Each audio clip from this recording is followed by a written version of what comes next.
Bonsoir à toutes et à tous, bienvenue, quel plaisir de vous retrouver pour ce nouveau numéro de Microscope. Bien évidemment, au nom de la rédaction, en mon nom personnel, au nom de la direction de la chaîne, on vous souhaite une très très belle année 2022, beaucoup de choses, des sourires, des moments de bonheur et beaucoup de santé pour vous, chers téléspectateurs, chères téléspectatrices. Merci pour votre fidélité depuis toutes ces années. Vous savez, El Maralabia, à son humble niveau, tant bien que mal, essaye de transmettre vos messages, essaye de transmettre l'information. C'est vous qui faites l'information, c'est vous qui transmettez les images, les photos, les textes, les témoignages. Et encore une fois, merci pour votre fidélité. On a une pensée à tous les citoyens et citoyennes du monde entier, les personnes qui sont seules, les personnes qui sont malades, qui sont dans la souffrance et bien évidemment au peuple, à nos frères et sœurs, au peuple algérien qui maintenant depuis 1962 est en quête de liberté. On va encore en parler ce soir. On a une pensée pour tous ces détenus.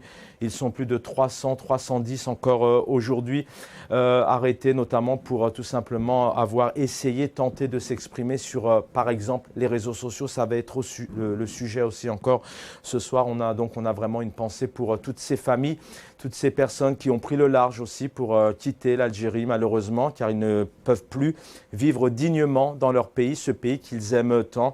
Beaucoup d'entre eux, d'entre elles ont perdu la vie. Ce sont des enfants, des adolescents, des jeunes hommes, des jeunes femmes, mais aussi des personnes âgées qui ne souhaitent plus et qui ne peuvent plus en tout cas vivre dans leur pays librement, dignement et qui tentent donc de prendre le large pour se retrouver sur les côtes espagnoles et ensuite se diriger dans d'autres pays d'Europe comme la France ou l'Angleterre par exemple. Et on a une pensée aussi pour toutes ces familles qui sont meurtries pour avoir perdu toute une série de jeunes, des jeunes femmes, des jeunes hommes qui, comme je vous le disais, ont tenté de prendre le large, la mer, pour arriver en Europe et essayer de vivre dignement. Une année 2021, on l'a évoqué un jeudi dernier notamment, une année noire d'après vos analyses, d'après les messages des téléspectateurs, des téléspectatrices, des invités qui nous font l'honneur de témoigner. On va y revenir encore ce soir. Donc une pensée à toutes les personnes qui notamment ont souffert de la Covid, toutes ces personnes qui ont perdu des biens matériels, mais aussi qui ont perdu énormément la vie dans le cadre de ces feux l'été dernier qui ont ravagé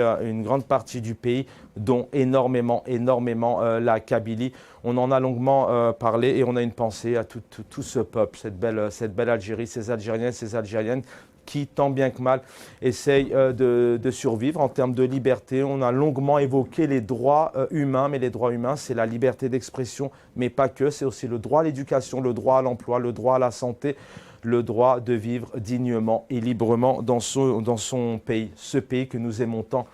L'Algérie, bienvenue à vous. Donc ce soir, nous allons revenir pour ce premier numéro de Microscope de 2022. Suivez-nous sur les réseaux sociaux, la page Facebook d'El Maralabia, la page YouTube, comme vous le faites d'ailleurs chaque soir avec tous vos témoignages. On va revenir sur les vœux du président Abdelmadjid Tebboune qui s'est exprimé donc il y a un peu moins de 48 heures. Je cite, « La nouvelle année sera celle du décollage économique, dit-il, dans une Algérie nouvelle. » Voilà ce qu'a annoncé le président de la République. Maintenant que le pays a, je cite, à parachever l'édifice institutionnel, d'aller vers l'achèvement des phases importantes attendues dans la marche de la nation pour le rétablissement de la confiance en les capacités immenses freinées et marginalisées. Dit-il, je continue, il s'agira aussi d'œuvrer à intensifier, à accélérer les programmes de prise en charge du développement social durable et garantir une vie digne. Et oui, ce sont des mots importants, très optimistes, le président algérien, aux Algériens, donc une vie digne, aux Algériennes et aux Algériens dans les 4 coins du pays. On va y revenir, on va décortiquer avec nos invités ces annonces très optimistes. Est-ce que c'est réellement possible de parler de relance économique aujourd'hui avec un pays qui vit actuellement de plus en plus de difficultés économiques, mais où sont aussi les projets, les programmes d'investissement, les grosses entreprises qui ont envie vraiment de s'installer en Algérie et d'investir. On parle énormément d'économie informelle. Certains spécialistes parlent de 70% d'économie informelle. Donc peut-on parler aujourd'hui notamment de relance économique? Et puis on le sait très bien, dans le business, dans l'économie, dans la productivité, le paramètre confiance est très très important quand on sait qu'aujourd'hui, eh bien, le président de la République a beaucoup de mal à gagner la confiance des Algériens et des Algériennes, en tout cas une grande partie. Est-il possible de continuer à investir en Algérie? Donc on y reviendra. Et avant de donner la parole à mes invités, de vous les présenter, on reviendra aussi sur les vœux 2022 du chef d'état-major, Saïd Chengriha, donc qui revient lui sur instabilité régionale, crime organisé, guerre cybernétique. Il revient énormément, notamment sur ses ennemis intérieurs, extérieurs, et il revient énormément sur les réseaux sociaux. Sans plus tarder, je vous présente mes invités. On y reviendra dans le détail. Avec nous, via donc l'Algérie, Boualem Amoura, enseignant secrétaire général du SATEF. Bonsoir. Bonsoir mon ami Chaben, bonsoir à toute l'équipe d'El Magharibia. Bien sûr, bonsoir à tous les spectateurs aussi d'El Magharibia, à notre diaspora. Sans oublier bien sûr tous les techniciens d'El Magharibia. Merci de l'invitation. C'est moi qui vous remercie encore une fois, une forte pensée, tous nos voeux vraiment à tous les invités qui sillonnent la chaîne maintenant depuis bientôt 10 ans et qui prennent la parole, mais qui prennent aussi la responsabilité de parler, car on sait très bien que ce n'est pas facile tout le temps de s'exprimer publiquement en temps général, et puis aussi dans d'autres pays comme l'Algérie. Plaisir aussi de l'accueillir, architecte, analyste politique, Samir Yahyaoui, bonsoir. J'imagine si je suis sur l'image, c'est bonsoir, mais j'ai aucun son de votre part. Si vous m'entendez, il y a un problème de son. Je vous entends très très bien, vous avez une très belle bibliothèque derrière vous.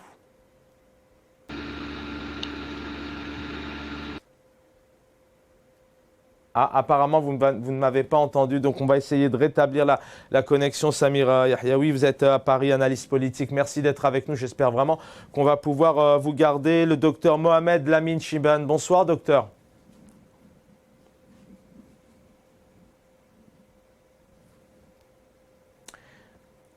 Bonsoir, docteur Mohamed Lamine Chiban. Est-ce que vous m'entendez ? Très bien, alors apparemment on me dit que ça a été coupé, on va essayer de vous rappeler. Aziz Mouad est avec nous, universitaire, auteur, journaliste. Est-ce que Aziz Mouad est avec nous?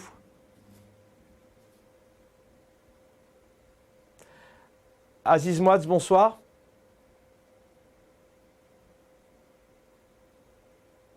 Alors, on me dit qu'Aziz Mouad aussi, on a perdu Aziz Mouad. Donc, on va commencer avec Boualem Amoura. Donc, rebonsoir Boualem Amoura. J'espère qu'on va pouvoir retrouver nos autres invités. Boualem Amoura, d'abord, tous mes voeux. Une bonne année, tant bien que mal pour vous, car vous êtes aussi dans un pays où les choses ne sont pas faciles. Merci pour votre fidélité. Première question, votre constat sur cette année 2021. On va évoquer longuement ce soir les vœux du président Abdelmadjid Tebboune, du chef d'état-major. On a l'impression tout de même à vous entendre les uns et les autres, c'est-à-dire dans les deux parties, on a l'impression qu'il y a deux mondes différents en Algérie. On a à la fois vraiment un chef d'état-major et un président de la République très optimiste qui va à l'essentiel, relance économique. Et on a un quotidien, une vie en Algérie qui est de plus en plus difficile, notamment. Oui, tout à fait. Bien, j'ai oublié les invités. Bonsoir à tous les invités. En ce qui concerne la dualité entre ce que pensent nos gouvernants et le peuple algérien en général, ça ne date pas d'aujourd'hui. C'est un discours que nous avons entendu depuis maintenant plus de 40 ans. Ils n'ont rien inventé. Nous pouvons dire que c'est du réchauffé. Il y a l'Algérie quotidienne de tous les jours, ce que nous vivons réellement. Il y a l'Algérie du jour, de ce qu'on appelle, ce qu'appellent les Algériens, l'Algérie du 20h, du journal de 20h. Tout est beau, tout est bon, tout est là, alors que nous vivons la réalité. Quand on parle, par exemple, du manque ou de la crise de l'huile de table. Hier, j'ai suivi le journal du 20h algérien. Moi, je me dis que je ne vis pas en Algérie. Mais Ali, ça, je le dis, c'est du réchauffé. Ils vivent dans un autre monde. Moi, je voudrais bien qu'ils descendent, qu'ils aillent dans ces supérettes, dans les petites boutiques, dans les fins fonds de ce pays, de ce grand pays, grand au sens propre du terme, en surface et en population. et bien sûr avec toutes ces femmes et ces hommes. Et ils verront la réalité ou le vécu réel des Algériens. Aujourd'hui, des Algériens qui ne peuvent même pas se permettre peut-être de manger à leur faim. S'ils mangent à midi, ils ne le font pas le soir. Des Algériens qui ne peuvent pas peut-être vêtir leurs enfants. Je suis un travailleur, un fonctionnaire, bien sûr, comme tous les fonctionnaires algériens. Et il y a les retraités. Ce matin même, on m'a interpellé deux fils de shahid retraités qui m'ont interpellé à Tizi Ouzou en me disant que notre retraite de 2008-2012 ne leur suffit pas. Ils touchent 12 000 à 16 000 dinars. Mais que vont-ils faire avec 16 000, même 20 000 dinars? Il faut reconnaître que plus de 65% des retraités algériens touchent moins de 25 000 dinars. Vous savez, ça ne représente rien, 25 000 dinars. On a vu aussi que avant-hier, je pense, il y a une signature de la loi de finances 2022 et cette loi de finances 2022 n'augure rien de bon. C'est pour la première fois qu'on a osé toucher à la subvention, bien sûr, des produits de première nécessité, sans même donc recenser les familles qui auront droit à ce qu'ils appellent, eux, un dispositif national de compensation monétaire. Et ils vont mettre un dispositif et recenser les familles. Là, pour le moment, ils ont mis la charrue avant les bœufs. Ça ne se passe pas comme ça dans tous les pays du monde. Là, un gouvernement qui sait gouverner, anticiper, prévoir, il fallait d'abord installer ce dispositif, faire ce recensement et puis passer à la signature de la suspension de ces subventions. Malheureusement, les prix ont augmenté. L'Algérie, qui était le grenier de l'Europe, en ce moment où je vous parle, nous sommes durant la période des agrumes, les oranges et la mandarine. Moi-même, aujourd'hui, j'ai demandé le prix de la mandarine aller à 200 dinars, les oranges à 100, 150 selon la qualité, alors que avant l'Algérie exportait des agrumes. Je me souviens dans les années 70, oui. Boualem Amoura, tout à l'heure, dans le cadre de l'émission précédente de mon confrère Salim Salkhan, qui recevait une avocate, d'ailleurs on rend aussi hommage et on a une pensée à tous ces avocats et ces avocates qui font un travail énorme. Pour conclure l'émission, voilà, je vais reprendre ces mots, elle parle de misère noire, une couche moyenne qui n'existe plus, elle dit clairement qu'aujourd'hui on passe du mal au pire, une situation qui se dégrade.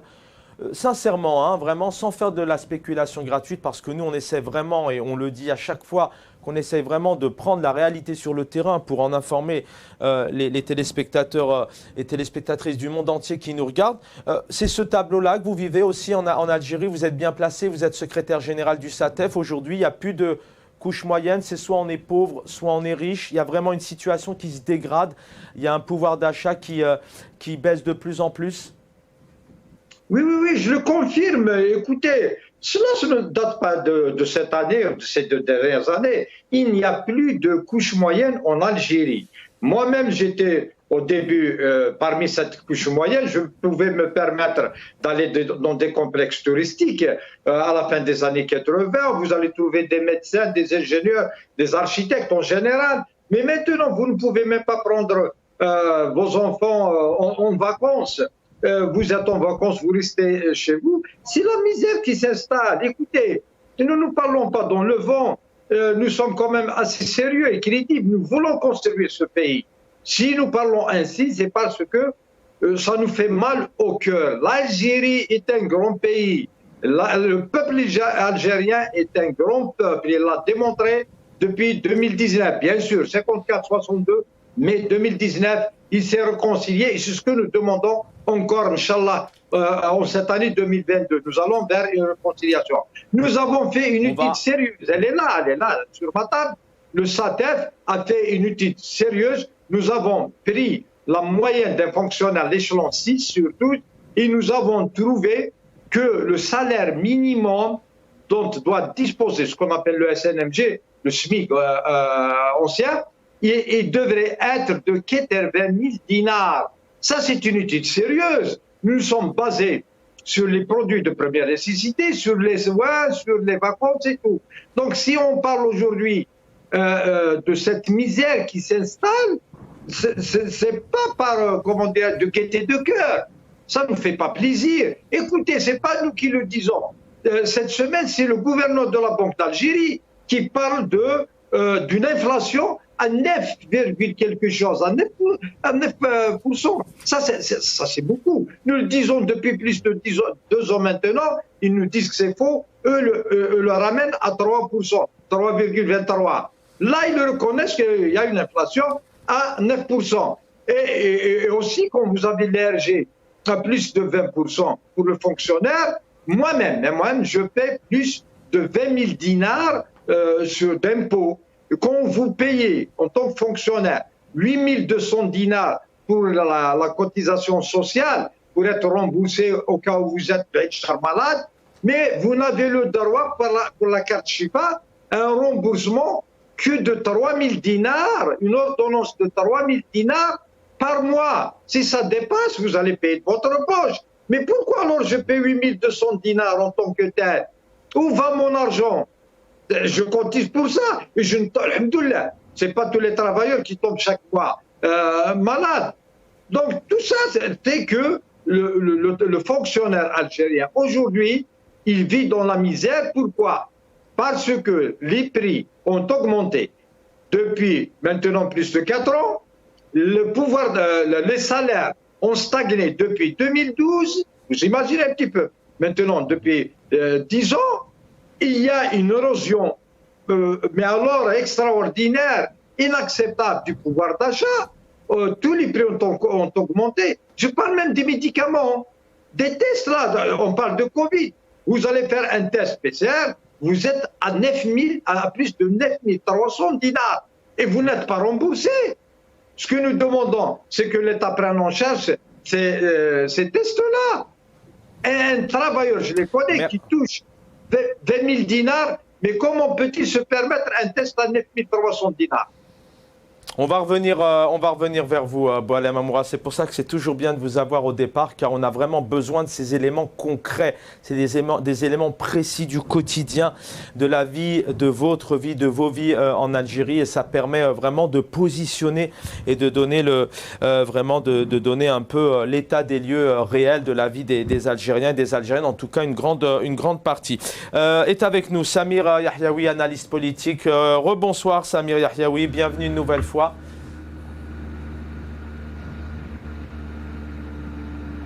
Chaban, je ne sais pas si vous m'entendez, moi j'ai pas entendu votre question. J'entends vos invités parler, mais vous, Chaban, je vous entends pas du tout. Alors je suis désolé. Et là, est-ce que vous m'entendez, Samir, ou pas? Parce qu'on vous entend très bien. Ça sera compromis, je suis désolé. Je ne sais pas si vous m'entendez. Pardon. Moi, je vous entends, oui, mais est-ce que si vous m'entendez pas, vous pouvez pas avoir l'information? C'était étonnant car vous êtes normalement à Paris. Vous m'entendez pas du tout? Ouais, ça va être un peu compliqué. Je ne sais pas ce qu'on peut faire en régie. Est-ce que le docteur Mohamed Lamine Chibane est avec nous? Aziz Mouatz est avec nous peut-être? Très bien. Très bien, on va essayer de joindre Aïssa Rahmoun, s'il vous plaît. Merci à toute l'équipe technique, encore une fois, et puis bien sûr tous mes voeux à toute l'équipe de la chaîne et de leur famille. Alors le docteur Mohamed Lamine Chibane est avec nous. Bonsoir docteur.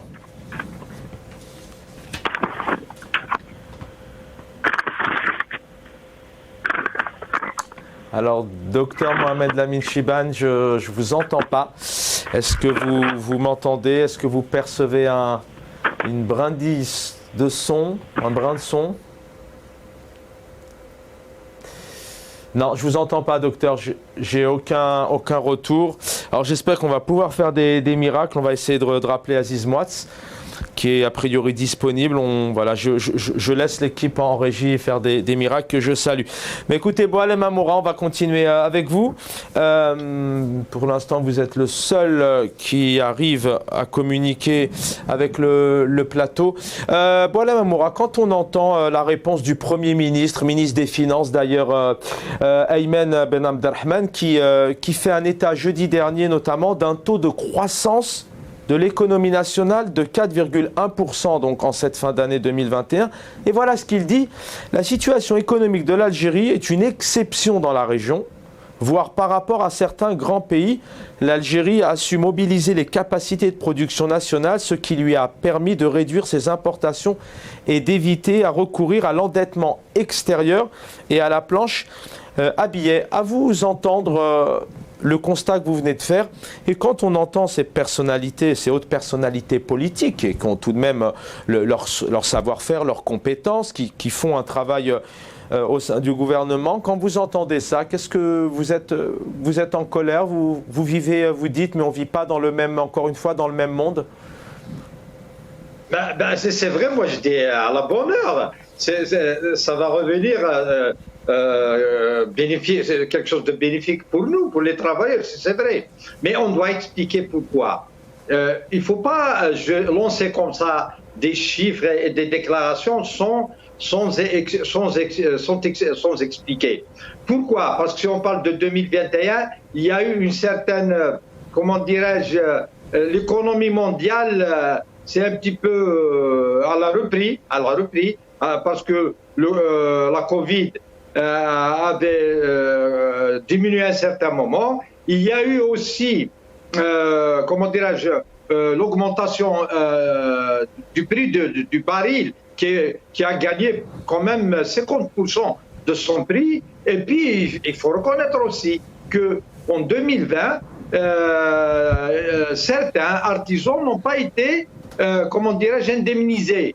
À l'image de certains artisans coiffeurs, et il y avait même des transporteurs et tout, qui n'ont pas été indemnisés. Donc il y a eu une certaine cagnotte dans les caisses de l'État. Il fallait expliquer qu'il y a un redémarrage de l'économie mondiale et il y a aussi l'augmentation du prix du baril. C'est pour ça qu'on a eu 7-4%. Mais d'un autre côté, il faut écouter aussi le gouverneur de la Banque d'Algérie. J'avais dit que lui, il a déclaré qu'il y a 9% de l'inflation. Donc, cette augmentation, cette embellie, elle est tout de suite absorbée par l'inflation. Le problème, il est là. Les salaires algériens ne sont pas alignés sur l'inflation. Et c'est ce que nous demandons, nous, en tant que syndicalistes à chaque fois, d'aligner les salaires sur l'inflation. À chaque fois que ça augmente. Ce qui est tout à fait normal.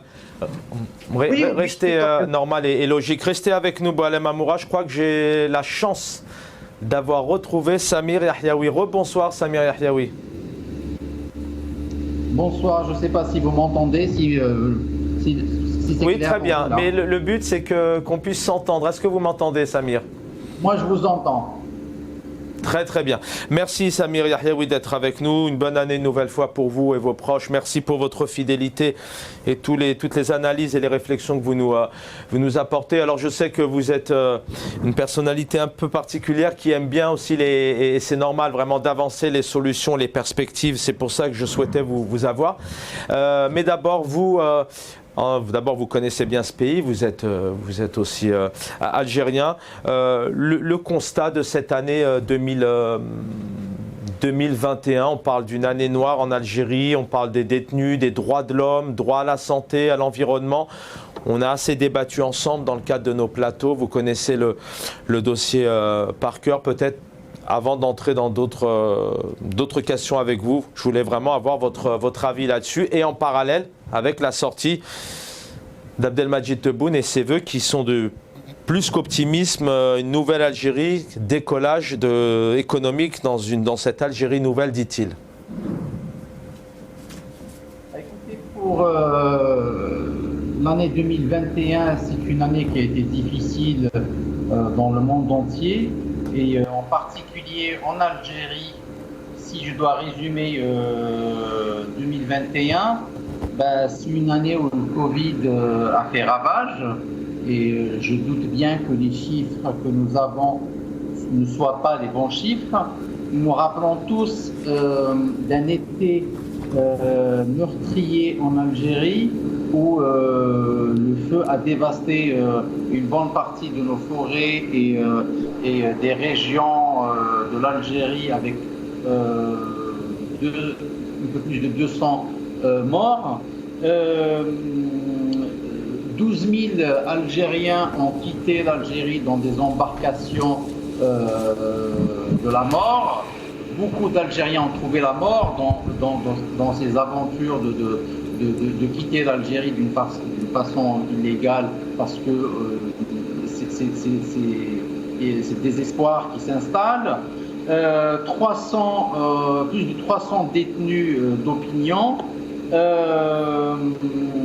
Une pénurie de beaucoup de produits alimentaires et de première nécessité, des coupures d'eau, des coupures d'électricité, un recul dans les libertés individuelles et collectives. Je sais pas, après on a une équipe nationale qui gagne au foot, voilà. Si je dois résumer l'Algérie 2021, c'est celle-là. C'est une Algérie qui a reculé à tous les niveaux nous avons la plus grande inquiétude sur la situation actuelle. Maintenant, si...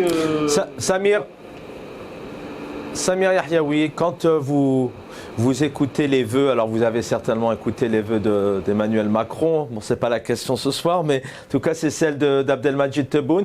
Quand vous écoutez ces vœux, la nouvelle année sera celle du décollage économique dans une nouvelle Algérie. Maintenant que le pays a parachevé, donc a terminé ce gros travail institutionnel d'aller vers l'achèvement des phases importantes attendues dans la marche de la nation pour le rétablissement de la confiance, dit-il, en les capacités immenses freinées et marginalisées. Il parle aussi d'une nouvelle vie digne pour les Algériens et les Algériennes. Bon, alors on va essayer d'être pragmatique. S'il parle d'un décollage économique, voici la loi de finances 2022 signée par ses soins.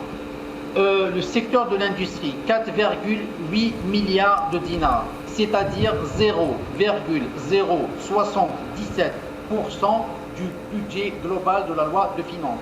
L'agriculture, 3,4, c'est-à-dire 0,05% du budget global. Le tourisme, 3,5 milliards, c'est-à-dire 0,057% du budget global. Transport, 2,38 milliards, c'est-à-dire 0,0017% du budget global. La culture, 1,6, c'est-à-dire 0,0025% du budget global. Et le ministère de la Défense et le ministère de l'Intérieur totalisent à eux deux 32% du budget global.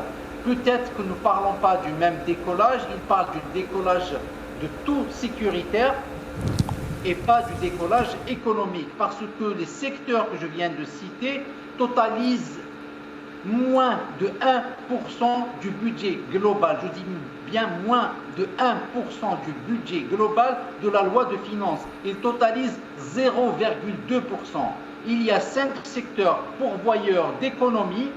Ils totalisent 0,2%. Est-ce que les gens nous écoutent, ils nous entendent? 0,2%. Et le secteur de la Défense et le ministère de l'Intérieur, deux ministères ont 32% du budget global. De quel décollage parle le président de la République? Quand vous nous annoncez ces... Excusez-moi. Je termine. Si je prends en comparaison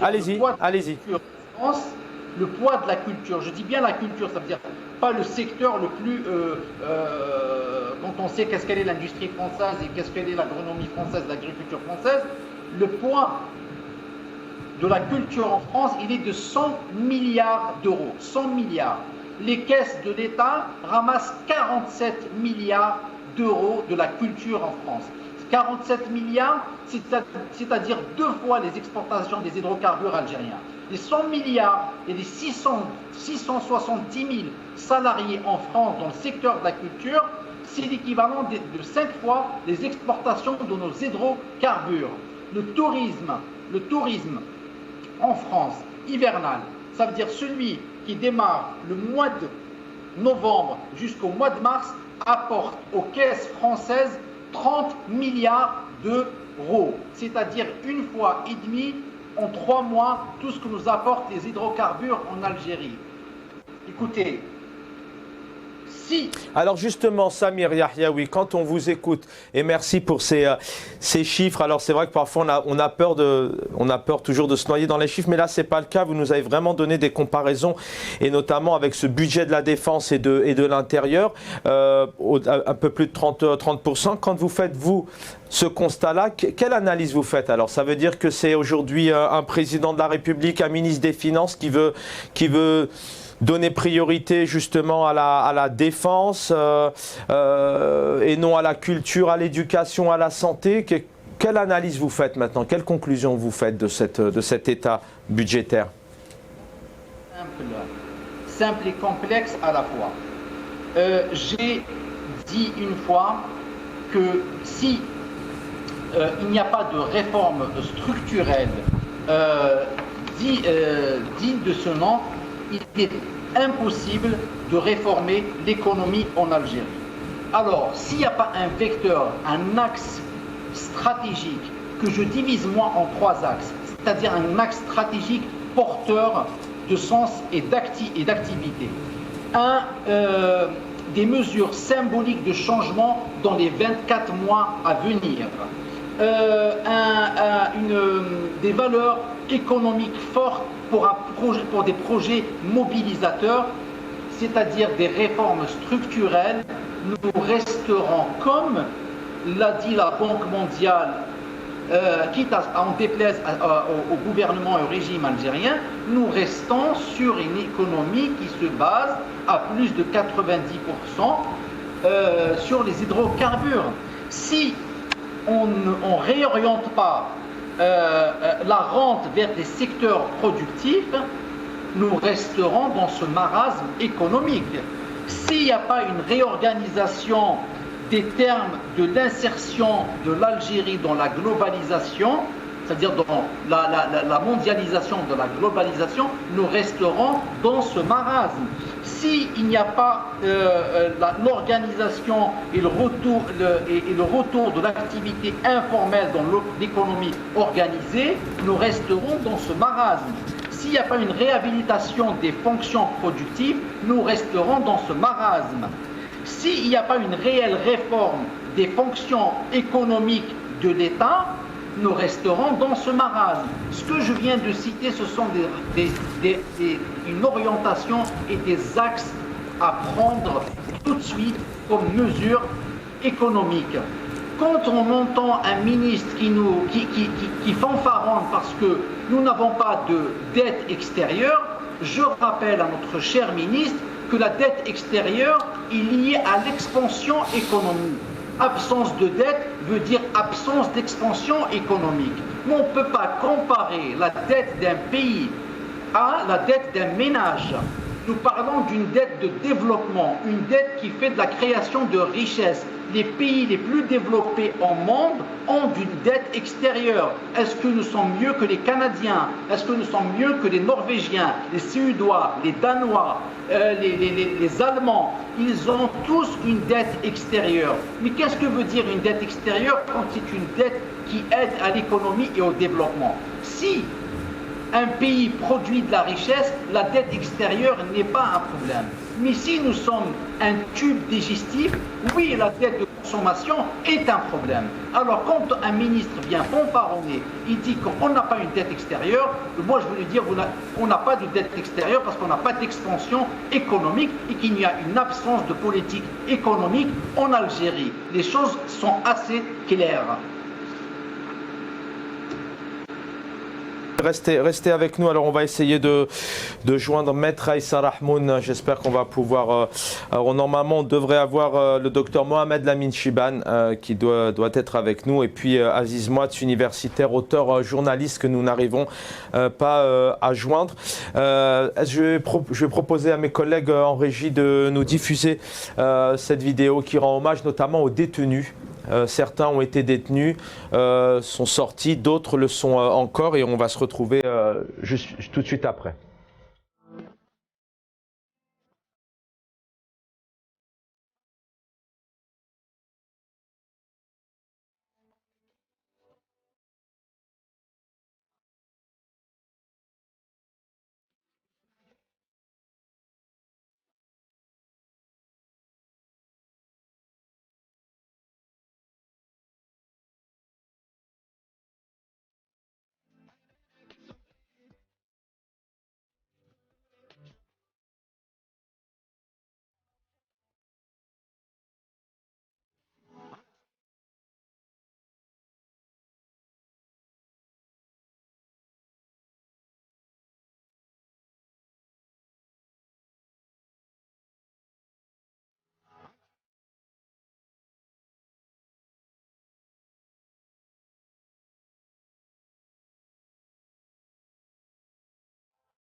Voilà, on a une pensée pour eux, pour leur famille, leurs proches. Alors, est-ce que nous avons peut-être retrouvé Aïssa Rahmoun? Est-ce que Aïssa Rahmoun est avec nous? D'accord. Alors, Boualem Amoura, je reviens vers vous. Oui. Merci d'être avec nous. Je voudrais avoir aussi une réaction parce que vous êtes enseignant, donc vous travaillez dans l'éducation. D'ailleurs, il y a une très belle, je trouve en tout cas, une belle analyse de Samir Yahyaoui un peu sur cette loi des finances avec ce budget, avec cette répartition. Effectivement, il y a une forte répartition au niveau de la défense et vous pouvez réagir puisque vous êtes syndicaliste, vous êtes enseignant. Aujourd'hui, le chef d'état-major a été clair avec notamment les ennemis extérieurs, les ennemis intérieurs, parce que vous êtes citoyen avant tout et vous pouvez réagir. Il nous parle énormément notamment d'espace cybernétique, réseaux sociaux, campagnes médiatiques de désinformation pour saper le moral de nos forces et de notre peuple. Est-ce que selon vous, je fais appel à votre expérience, vous êtes dans l'éducation, je le disais, est-ce que réellement l'un des ennemis en Algérie, c'est vraiment les réseaux sociaux? Est-ce que c'est vraiment ce qui peut faire tomber toute une nation comme cette belle nation et ce beau pays qu'est l'Algérie? Non, je ne pense pas. Les réseaux sociaux, ce n'est pas nous qui les avons inventés. D'ailleurs, vous voyez qu'à chaque examen, par exemple, du baccalauréat, on coupe l'Internet en Algérie. Les réseaux sociaux existent à travers le monde. C'est des réseaux qui permettent aux gens d'échanger. Maintenant, ce n'est pas parce que je dis bonjour ou je fais un j'aime pour un post sur une publication que je serai poursuivi en justice. Mais si on a peur des mots M-O-T-S, et là, donc, que fera-t-on à des armes? Les Algériens ont le droit d'échanger. Nous sommes là, moi je réunis mon conseil national semestriellement, chaque 6 mois. Nous échangeons avec 45 wilayas. Je ne trouve pas de problème. Le peuple algérien est unique. Et il y a le respect et on s'entend. Des fois, il y a des petites différences sur la manière de gérer, d'aller ou de faire mieux. C'est ce qui va, comment dirais, qui va tirer l'Algérie vers le haut.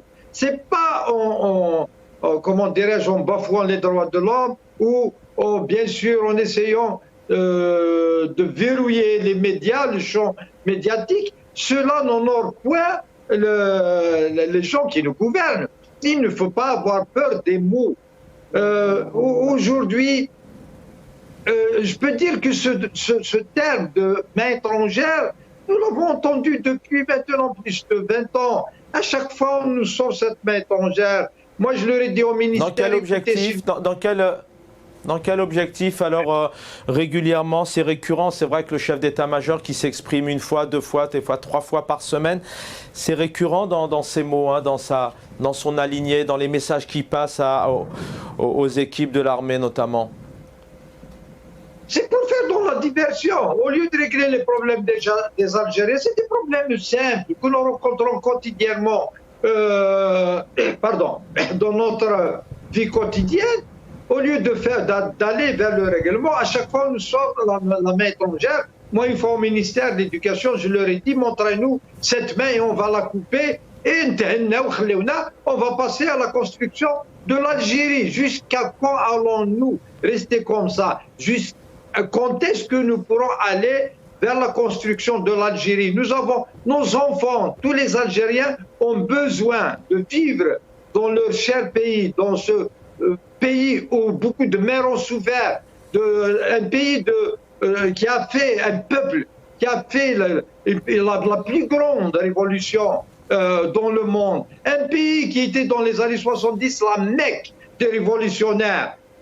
Tout le monde voulait visiter l'Algérie du général Giap, Che Guevara, tous venaient en Algérie. Donc aujourd'hui, nous voulons ressusciter cette fierté des Algériens. Aujourd'hui, moi, j'ai le cœur en pleurs quand je vois des citoyens algériens. J'ai lu ce matin encore des jeunes qui prenaient le bateau, les boat people, à l'époque, comme les Cubains qui fuyaient vers les USA, et ils ne savent même pas s'ils vont arriver ou pas. On a plus de 50 cadavres non identifiés, plusieurs personnes qui sont disparues. Là, ça ne nous fait pas plaisir. Il faut laisser les Algériens s'exprimer. Mais malheureusement, nous, à chaque fois, on nous rabâche le même discours pour essayer de gagner du temps. Et nous sommes en 2021, nous avons toutes les capacités et matérielles et les ressources humaines pour tirer l'Algérie vers le haut. Aujourd'hui, oui. J'écoute le discours du Premier ministre, je relève des contradictions. D'un côté, il nous dit qu'il y a un rebond économique, nous avons bien sûr le meilleur système économique ou la meilleure économie maintenant en 2021, mais de l'autre côté, il nous parle de revoir, parce que je parle en tant que syndicaliste, de revoir le coût du point indiciaire durant le 2e semestre de l'année 2022. C'est-à-dire que tu peux aller jusqu'à décembre 2022, ça c'est inacceptable. Il y a une contradiction. D'un côté, il y a une embellie. Vous reconnaissez, c'est bon. Et là, j'ai devant moi le journal Watan pour ne pas lui faire de la publicité. Il parle, lui, le rapport de la Banque mondiale comporte de nombreux indicatifs positifs. Et l'APS qui le contredit, qui s'acharne contre la Banque mondiale, justement. Mais nous, les Algériens, nous n'avons pas attendu la Banque mondiale, ni le FMI, pour constater l'état de notre économie. D'ailleurs, nous n'avons même pas un ministère d'économie, nous avons un ministère des Finances qui gère juste ce que nous faisons rentrer par la vente des hydrocarbures. Écoutez, si je fais une petite comparaison, les Tunisiens, ils mangent annuellement plus de 43 kilos de viande, mais l'Algérien, il n'en consomme que 17 kilos de viande. Donc aujourd'hui, il faut arrêter ce discours de diversion. Il faut avoir un discours franc, direct. Il faut une synergie de tous les efforts de tous les Algériens pour passer à autre chose. Et vous savez, des petits projets, quand on parle d'économie, la pénétrante Béjaïa, autoroute Est-Ouest de Béjaïa, et il patine sur un petit réseau à Tizi Ouzou. On nous parle de l'année prochaine, l'ouverture l'année prochaine. Vous faites à Béjaïa, l'autoroute Est-Ouest, Béjaïa, Alger, elle est vraiment dégradée. Une nouvelle autoroute, et j'en passe à Sidi Abdallah, à Charaga Centre, là où vous allez. Donc, où passe cet argent? Où passe cette embellie financière? Aujourd'hui, on essaie de joindre le docteur Mohamed Lamine Chiban aussi en vain, Aziz Mouatz qui devrait aussi intervenir, et Maître Aïssa Rahmoun, vice-président de la Ligue algérienne des droits de l'homme. Je reviens vers vous, Samir Yahyaoui, analyste politique.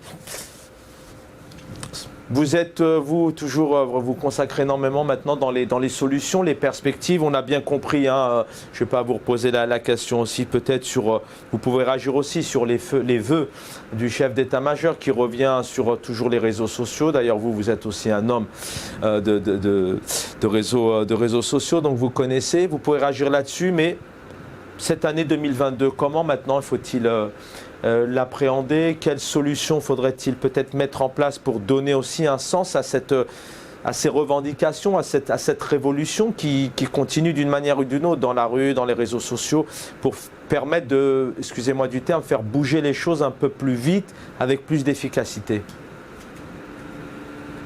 Écoutez, j'ai pas envie de réagir aux déclarations du chef d'état-major, mais je peux à la limite lui faire passer un message.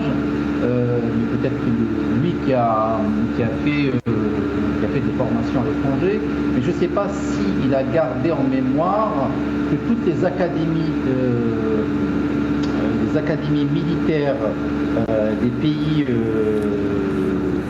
grands pays, des pays modernes, enseignent à leurs cadets et à leurs officiers que la première ligne de défense d'un pays est la cohésion entre les gouvernants et les gouvernés. Alors si cette cohésion n'existe pas, on a beau avoir la meilleure armée du monde, on a beau avoir les meilleurs matériels du monde, on ne saura pas faire face à une éventuelle menace contre l'Algérie. Et cette cohésion, malheureusement, elle est rompue entre les gouvernants et les gouvernés en Algérie. C'est un fait, ils le savent très très bien. Et s'ils ne le savent pas, c'est qu'il y a un déni, et ça c'est encore plus inquiétant. Maintenant, alors, en fait, moi, le chef Samir Yahyaoui, gardez hein, vos mots, mais juste une réaction là-dessus, vous gardez la parole. Quand un jeune Algérien, une jeune Algérienne lit ce que dit le chef d'état-major, nos ennemis ont désespérément saisi qu'il n'est point possible de nous faire face. C'est pourquoi ils tentent aujourd'hui de changer de tactique en recourant notamment à l'espace cybernétique, aux réseaux sociaux et aux campagnes médiatiques de désinformation pour saper le moral de nos forces et de notre peuple. Quand on est un jeune Algérien, Algérienne, selon vous, et qu'on lit ça, c'est pour... c'est quoi? Ce sont des menaces? C'est réellement pour protéger le pays? C'est pour dire aux Algériens... oubliez tout de suite de vous exprimer comme le fait le monde entier en 2022? Écoutez, ça fait maintenant quelques temps que ils sont nombreux à se multiplier sur les plateaux de télé en Algérie et à parler d'une guerre de 4e génération. Et je pense qu'on n'a jamais eu l'occasion d'expliquer c'est quoi une guerre de 4e génération. Déjà, il faut savoir d'où vient le concept. Ce concept a été forgé par un essayiste américain qui s'appelle William S. Land, avec quelques officiers militaires, et qui consiste à ne pas faire une guerre directe à un pays, mais faire en sorte qu'il y ait que la déstabilisation se passe je fais court, parce qu'il y a des points assez précis sur ça, mais j'invite beaucoup d'Algériens à aller regarder. C'est quoi une guerre de 4e génération? Et c'est cette guerre dont parle le régime algérien. Mais, encore une fois, je dis, tous les pays du monde sont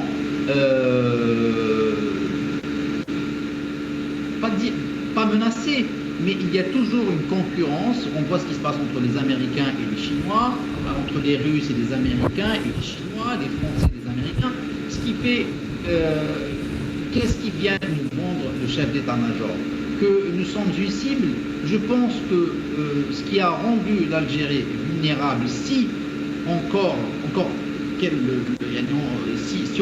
part dans l'idée qu'elle l'est, c'est que le régime algérien depuis 1962 jusqu'à maintenant a fragilisé la société algérienne. Comment il a fragilisé la société algérienne? Il l'a fragilisé quand on fait en sorte que ton propre peuple devient étranger chez lui. On ne laisse pas ses propres citoyens s'exprimer. Quand on empêche chaque Algérien de critiquer ou d'apporter la moindre critique contre le régime. Quand chaque personne qui apporte une critique se retrouve poursuivie pour les uns, emprisonnée pour les autres et menacée à d'autres égards pour d'autres personnes. Alors quand vous soufflez l'exaspération dans votre propre société, vous fragilisez la société. Ce que je veux dire par là, et je reviens à ce que j'ai dit, on enseigne dans les académies, on montre que la cohésion et la première ligne de défense, c'est la cohésion entre le peuple et son gouvernement. Cette cohésion aujourd'hui n'existe pas en Algérie. Et qui a fait qu'elle n'existe pas? C'est le régime qui existe depuis 1962 qui a fait que ce pays devient fragile. Mais quand je dis ça, j'ai envie de dire à notre cher chef des armées, mais faites votre travail. J'ai entendu, je crois que c'était même le président de la République, dire que des gens organisent des pénuries en Algérie, que nos ennemis organisent des pénuries en Algérie. Alors moi, je pars de ce principe. Admettons que c'est réel. Comment un jeune à Ouargla qui publie une position politique est repéré, arrêté, poursuivi, emprisonné, et toute une organisation qui fait qu'on ait des pénuries en Algérie depuis 2 ans, ils ne sont pas repérés, ils ne sont pas arrêtés. Alors qu'est-ce que font nos services de sécurité? Et c'est là où je dis, si nos services de sécurité arrêtent de faire de la police politique et créent des vrais services de renseignement à la hauteur des défis que nous affrontons dans le monde, là, ils feront leur travail. Mais aujourd'hui, l'armée en Algérie fait de la politique. Et si elle fait de la politique, elle ne fait pas son travail autant qu'une armée, autant que service de sécurité. C'est pour ça que j'ai... Je reviens vers vous, Samir Yahyaoui, dans un instant. Restez avec nous, Samir Yahyaoui, je reviens vers vous. Vient de nous rejoindre Maître Aïssa Rahmoun, vice-président de la Ligue algérienne des droits de l'homme. Bonsoir, maître. Bonsoir, Chaban. Bonsoir à tous vos invités et aux téléspectateurs d'El Mararibia. Très bien, merci. Je vous entends très bien. Je pense qu'il en est de même pour les téléspectateurs. Une pensée, bien évidemment, à tous vos confrères et vos consoeurs pour le travail que vous faites. Maître Aïssa Rahmoun, alors on vient de m'informer que le docteur Mohamed Lamine Chiban vient nous rejoindre. Il nous reste une vingtaine d'émissions, mais on va essayer de se donner la parole rapidement les uns et les autres.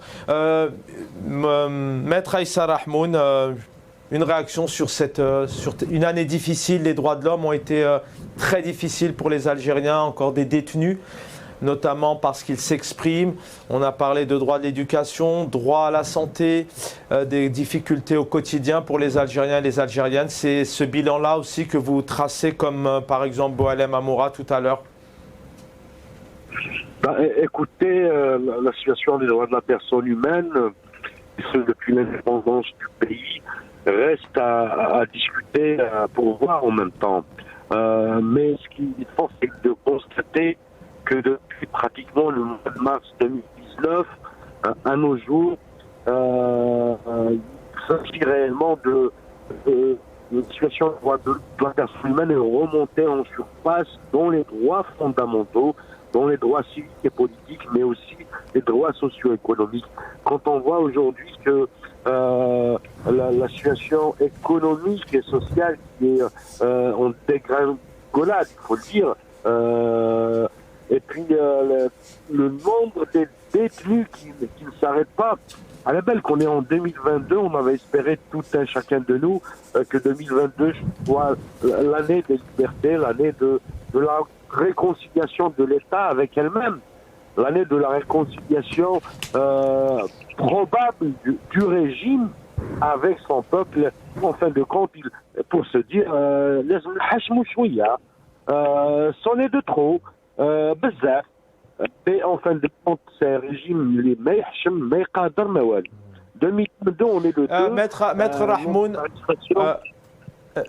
un mot, quand vous avez entendu et vous avez lu, c'est vrai que c'est un moment attendu ça par les peuples de toutes ces nations qui attendent un peu le mot de la reine d'Angleterre, le mot d'Abdelmajid Tebboune, le mot d'Emmanuel Macron, entre autres. Pour vous, c'est un message motivant, ces vœux du président de la République? C'est plutôt une offense? Est-ce que vous auriez aimé peut-être qu'il rend hommage effectivement à ces personnes qui sont décédées dans le cadre de leur métier? Par exemple, c'est plus de 340 dans le corps médical, de ces détenus, de ces feux, de ce quotidien difficile. Quand vous avez entendu ces mots, pour vous, c'est quoi? C'est motivant, c'est optimiste, c'est entraînant? Ou c'est quelque chose qui relève d'un autre monde ou peut-être offensant? Pas du tout, Chaban. On a un régime qui est cynique, on a un régime qui croit qu'il est le maître à bord. Et c'est comme nos amis de Msila disent, les Algériens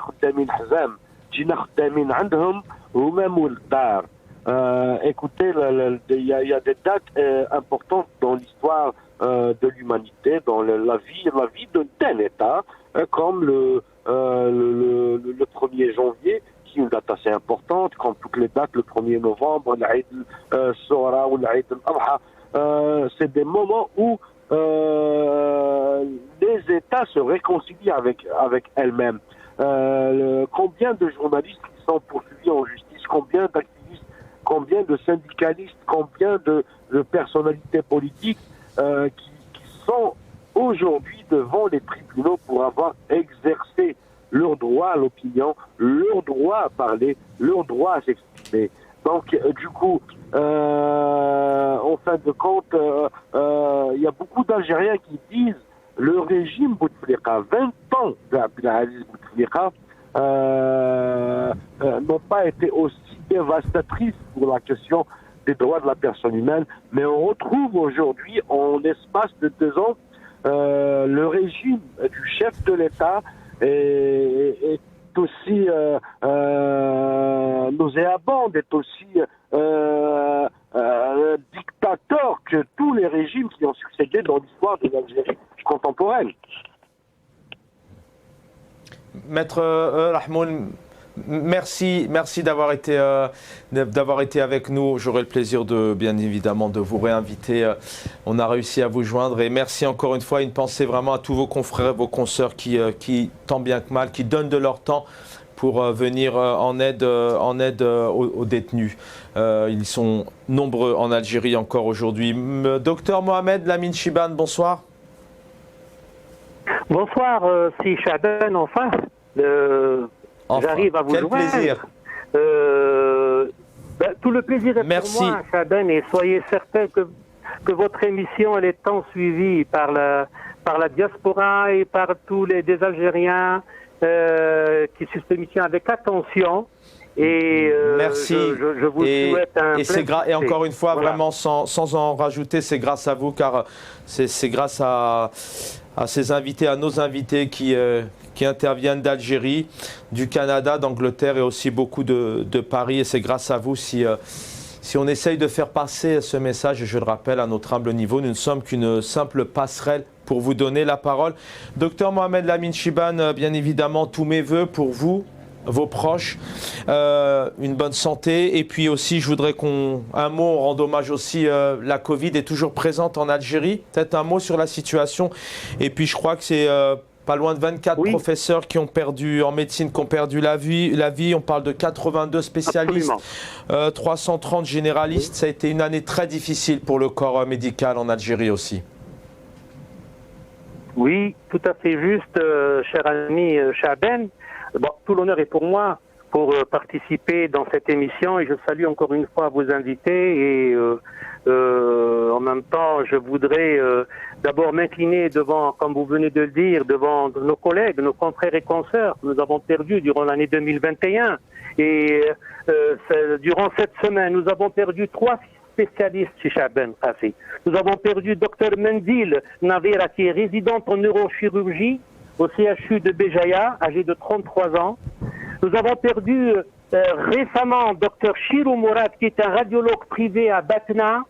Et juste avant, nous avons perdu le Dr Messaoudi Hassan, qui est encore un chirurgien à l'EPH Bourj Mnaïl de Boumerdès. Alors pour que les téléspectateurs comprennent, paix à leur âme, ils ont perdu la vie dans le cadre de leur fonction. C'est bien évidemment lié au manque de moyens. Ce ne sont pas des décès normaux, si je puis me permettre le terme. Suite au Covid, bien sûr, c'est Chaben, mais là j'interpelle les autorités sanitaires pour mettre à la disposition du personnel soignant les masques FFP2. Les masques chirurgicaux Ramin Farouche. Et voilà, comme vous venez de le dire, c'est Chaben, nous atteignons 350 médecins, pharmaciens et dentistes depuis le début de la pandémie. Nous venons de perdre plus de 82 professeurs en médecine. Et pratiquement avec ces spécialistes que je viens de citer, nous allons atteindre 90 spécialistes, sans compter les médecins généralistes. Allah yarhamhum. Et nos condoléances à leurs familles.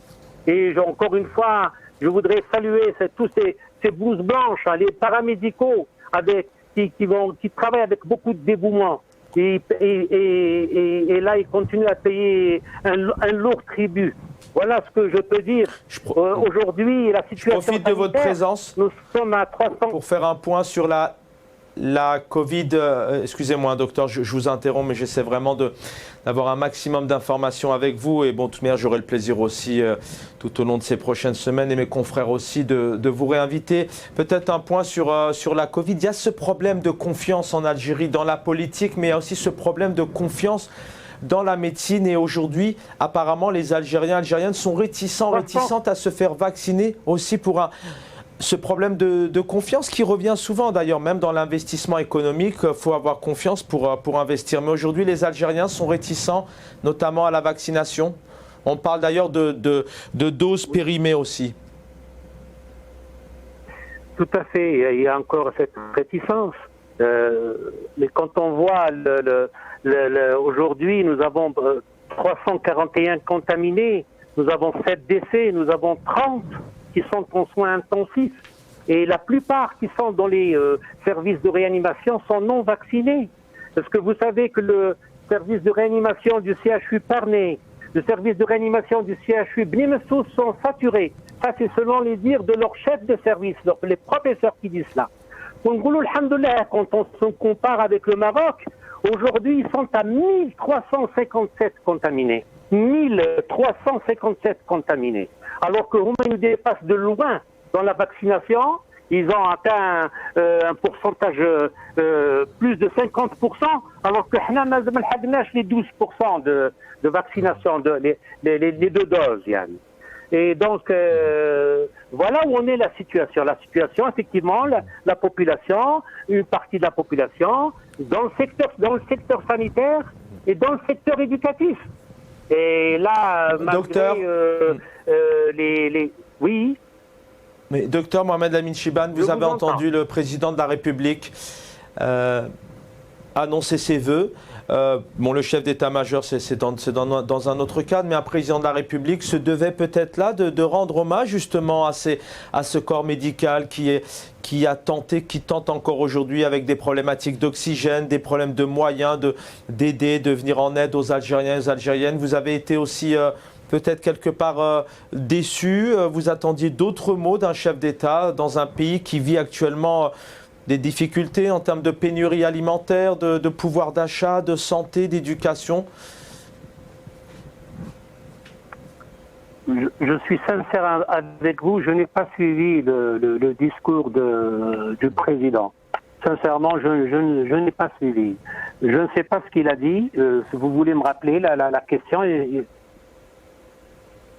Bah écoutez, en fait, pour être clair, en tout cas, dans ces vœux, beaucoup d'internautes, d'invités ont revendiqué le fait qu'il n'ait pas spécialement eu de mots pour cette année qui vient de se passer, les détenus, les feux, la Covid, ces médecins, ce corps médical, beaucoup dans le corps médical qui ont perdu la vue. Donc, c'est ce qu'on, quelque part, une partie, certains invités, analystes ou internautes ont réagi en disant on aurait aimé entendre aussi d'autres mots, autre chose que de nous parler d'un président qui annonce l'année de la relance économique. Oui, absolument. Et là, justement, en plus du corps médical, du personnel soignant, tout confondu, médecins, pharmaciens, dentistes, paramédicaux, mais en plus, il faudrait rendre hommage enfin plutôt s'incliner devant les morts. Les morts, que vos invités d'ailleurs l'ont décrit, les morts qui ont traversé la mer Méditerranée pour un avenir radieux, un avenir meilleur. Nous venons de perdre 15 Haraga, je pense, on les a perdus, ils sont décédés. 8 femmes ont pris une barque pour aller. Heureusement, elles ont été sauvées par les gardes-côtes espagnols. Et là, j'aurais aimé que notre presse en parle un peu plus sur ces Haragas, sur ces jeunes. Pourquoi ils fuient ce pays? Pourquoi il y a un problème là? Un pays qui est riche en pétrole, un pays qui est riche en gaz, un pays qui est riche en phosphate. Pourquoi ces jeunes quittent leur pays? Et là, il faudrait insister sur ce drame, malheureusement. Et là, si c'est pour exploiter que le sport, le football, qui est un événement, effectivement, il nous a rendus heureux, tout à fait. Mais après cela, le problème n'est pas là. C'est l'avenir de toute une population. On fait la chaîne pour l'huile, on fait la chaîne pour le lait, on importe du lait. La population. Oui, vous parliez cette semaine d'un spectacle désolant. Je reprends vos mots. Dans le cadre d'un de nos plateaux, vous disiez vraiment que ça vous rappelle parfois le Venezuela. Absolument, c'est ce qui s'est passé pour le Venezuela après la mort de Chavez. Ben voilà la réalité où on est. On craint la propagation du virus, mais regardez comment on fait la chaîne pour l'huile de table.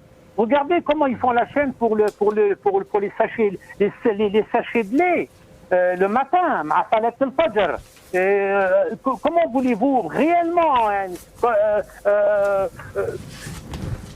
réagir à cette situation? Mais l'État doit vraiment prendre ses responsabilités, il doit s'assumer. Les belles paroles, ça ne suffit pas.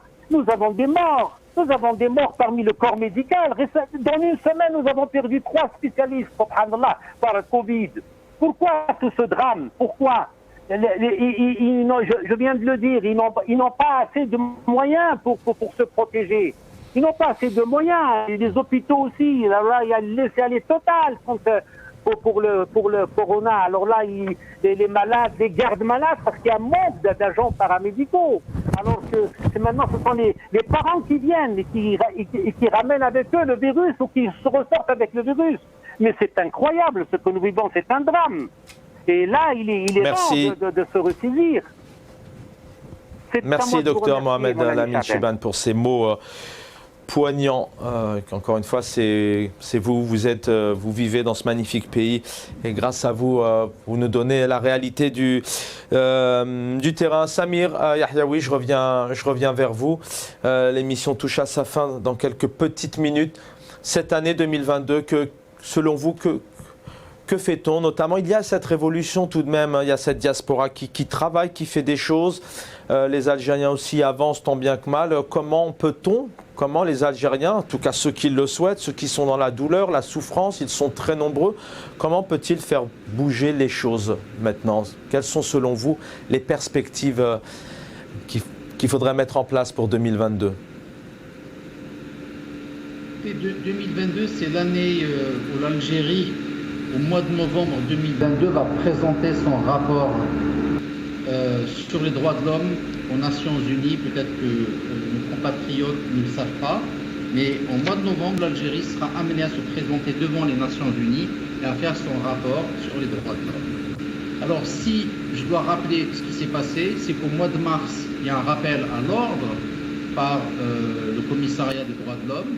Il y a un deuxième rappel à l'ordre au mois de mai 2021 sur les droits de l'homme. Le mois de décembre, là, ça veut dire que le 27 décembre, l'ONU demande au régime algérien de revoir toutes les lois relatives aux accusations concernant le terrorisme, c'est-à-dire la loi 87 bis.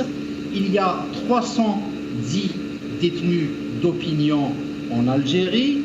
Toutes les accusations de viol, de torture, où on nous a promis des enquêtes depuis 1 an et demi, n'ont pas vu le jour. L'Algérie, dans le Global Indice Démocratie, qui est l'évaluation annuelle du niveau de la démocratie d'un pays, a la note de 3,7, c'est-à-dire quand elle est inférieure à 4, le pays est classé comme un pays autoritaire. RSF classe l'Algérie 147e pays en termes de liberté de la presse. Alors l'année 2022, c'est ce bilan. Et n'oublions pas que 2022, c'est 60 ans d'indépendance. Alors le régime, il va faire en sorte de faire pour que on pourrait, excusez-moi Samir Yahyaoui, on pourrait anticiper sans spéculer sur le fait que peut-être le président de la République et ses équipes soient totalement sourds à ces demandes, comme vous le faites, de revisiter cette loi de 87 bis, etc. Qu'est-ce qu'il faudrait faire justement pour que les autorités algériennes prennent plus conscience de l'importance de ces détenus, de ce que demande l'ONU? Vous m'avez coupé dans mon élan. Alors, il n'y a pas que moi qui le demande. Aujourd'hui, ce sont des instances internationales. Et il faudrait que chaque Algérienne et chaque Algérien entende une chose, que nous ne sommes pas une île isolée. Nous sommes très contents quand la FIFA classe l'Algérie 28e ou 29e ou 27e, pardon, je suis désolé, c'est quelque chose qui m'intéresse peu, mais je suis quand même content qu'il y ait des résultats footballistiques. On sommes bien contents que la FIFA classe l'Algérie comme une nation de foot. Là, une instance internationale devient un référent, mais dès que les instances internationales mettent le doigt là où ça fait mal, mais comme ils le font sur plusieurs pays, nous ne sommes pas contents. Écoutez, nous sommes rentrés dans un tunnel de dérive, de gouvernance très dangereux. Je m'explique. Si l'Algérie commence à faire l'oreille sourde à toutes ces instances qui tirent la sonnette d'alarme, 3 fois, je dis bien 3 fois, les Nations Unies se sont prononcées sur les droits de l'homme en Algérie dans cette année 2021. Les classements ne sont pas glorieux. Je viens de rappeler le classement de l'indice de démocratie qui est de 3,7, c'est-à-dire moins de 4 comme un pays autoritaire. Le classement de la liberté de la presse, 147e. Ce qu'a dit la Banque mondiale sur la situation économique et sociale en Algérie, si l'Algérie commence à tourner le dos à ces instances-là, ils sont en train d'acheter l'isolement de ce pays. Nous sommes déjà assez fragilisés. Et quand eux, ils parlent de l'ennemi de l'extérieur, moi je parle de leur façon de gérer l'Algérie qui va nous exposer à un vrai danger d'effondrement social, économique et politique. Je suis Merci désolé. Samir Yahyaoui. Encore une leur incompétence, je dis bien leur incompétence, ils doivent la reconnaître, et leur incompétence devient un vrai vecteur et facteur d'instabilité dans ce pays. Merci infiniment Samir Yahyaoui d'avoir été avec nous, analyste politique. Je voudrais juste saluer une dernière seconde Boualem Amoura, s'il est encore avec nous. Oui, je suis là. Boualem Amoura, 30 secondes pour tout de même vous dire, vous remercier, vous dire au revoir et puis peut-être un message d'optimisme tout de même en cette début d'année 2022. Je voudrais bien, mais malheureusement, je vais paraphraser mon ami Djabi qui dit qu'aujourd'hui sur le journal Watan, les mêmes indicateurs socio-économiques persisteront en 2022. Il sait de quoi il parle. Nous ne le disons pas de gaieté de cœur. Je sais qu'il y aura des petits changements, mais pas vraiment. Le peuple algérien ne peut pas aller tout de suite en 2022 vers la prospérité ni vers la démocratie. Et nous allons continuer quand même à lutter, à demander une réconciliation nationale entre tous les fils et les filles de ce pays, et même si les gens qui sont à l'extérieur, qui ont beaucoup de choses à nous, bien sûr. Beau message d'union.